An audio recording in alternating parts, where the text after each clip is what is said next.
Command Headquarters, Camp Smith. The Pacific Command is the largest and the oldest of the unified military commands. That means Army, Navy, Air Force, Marines come under this command. It was formed shortly after World War II. And if this is the head of a giant octopus, the he'e, then its tentacles stretch out to Korea, to Japan, to Okinawa, to Guam, to the Philippines, from Alaska to Antarctica, to the west coast of the American continent. And so we are Hawaii is both a casualty and an accomplice in the building of empire. Hawaii was occupied in order to establish a military base. Keawalau o Pu'uloa, what most people now know as Pearl Harbor, but its true name is Keawalau o Pu'uloa, was the prize that America wanted for a military outpost, and that enabled America to then defeat the Spanish in the Spanish-American War, and then seize the islands of the Philippines and Guam in the process. And so we're connected by this history of empire, and we have to also be connected in our struggle for liberation from that. We are here today because we have this rare opportunity with folks from all over coming together on our islands here. And so we thought, well, why not take this opportunity to deliver a message to the commander of the Pacific Command, Admiral Willard. Apparently the military hasn't been listening to the people in Okinawa who said they don't want the bases, to the people in Guam who said we don't want this buildup, to the people in Hawaii who said we don't want strikers or more bombing in Makua. I think it goes a little bit past that. We like our nation back. Sure, yeah, we'll put it ground zero, man. Yep, absolutely. So we've got all these voices that haven't been heard. So we thought we'd come in a peaceful way to deliver a message to the commander. And I think we got some pictures that we were gonna share. You would like to share that now, as far as, and explain what we. Yeah, so we were trying to think about like what our purpose was in coming here, and what we could give as people who are coming in solidarity and trying to fight the violence, U.S. military violence against our peoples.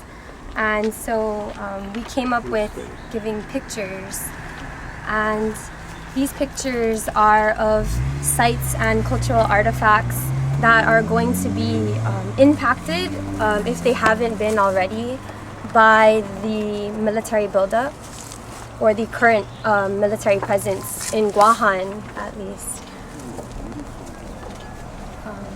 Can you just hold a couple of them up for us? Yeah, there you go. Oh, yeah. It's okay, we have extra copies. Oh, look at those waves over there. This is a stone. This is what our ancestors used to make medicine, and so I don't know the Chamorro term. It's called a lusung, and around the lusung, this is some of the pottery scatters that we found. This is in the Paget area, which is going to be the military wants to take the land to use it as a live firing range. Oh, no. So this is part of Paget. This is up in Mount Lamlam, and Mount Lamlam is very significant to the Chamorro people, especially for us Catholics. We hike up here every Good Friday, and every year they leave their crosses and pray for.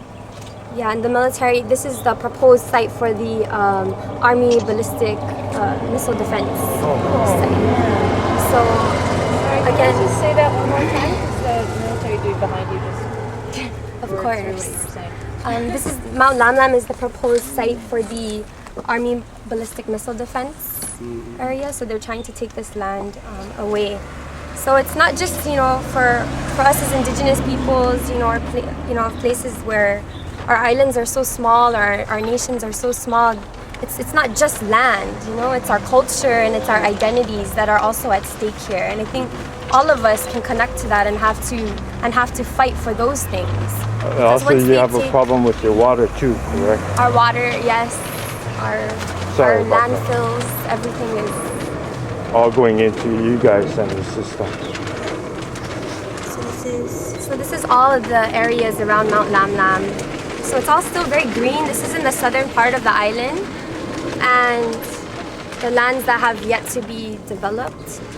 So this is a really scary time for especially the people of the south, because the central and northern parts of the island are already overdeveloped.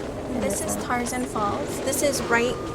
This is a couple steps away from my home, and part of the military buildup they've stated that they're going to take away hiking privileges to the general public because they're going to be using these areas as practice sites and training sites, and so this would be a loss for my family for the entire island.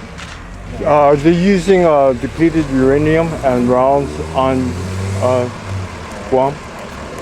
We're not sure. You have no documentation of that? I know they fired, the Navy fires in the ocean when they do training with depleted uranium, but that's outside of the sort of jurisdiction of the different islands. So even in Hawaii, they go out and they shoot in the ocean with DU. We don't have control over that. And I also want to say we have to remember that I think a lot of people think like, right now the way that it is, like there is no military presence, or that the military presence right now in the island of Guahan is okay. But this is just a remilitarization of our island. We have had U.S. military presence since 1898. And it's just time to stop and time to move forward and time to demilitarize.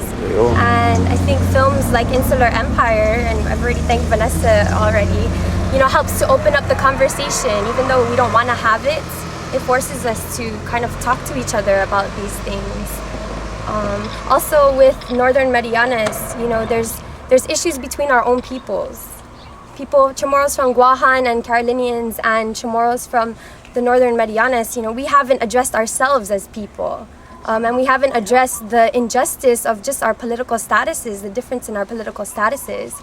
And what is really sad is that this buildup is turning our people again away from each other.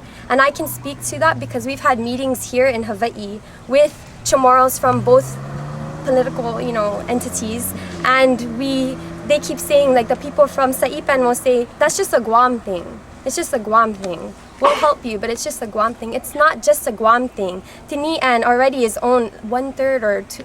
By the time the buildup is done, 2/3 of the island will be under military occupation in Tinian, which is part of Northern Marianas. You have outside development. You have, they're gonna need more land. Our lands are so small.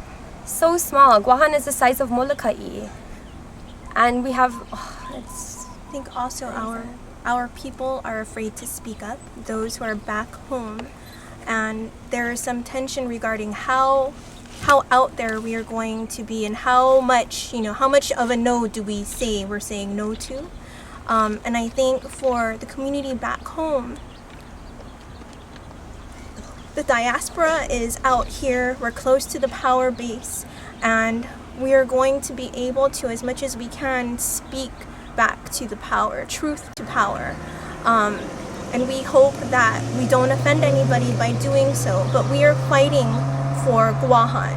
And the organization that we're here with, that Keisha and I represent, is Fight for Guahan. Guahan means we have, so we're fighting for what we have.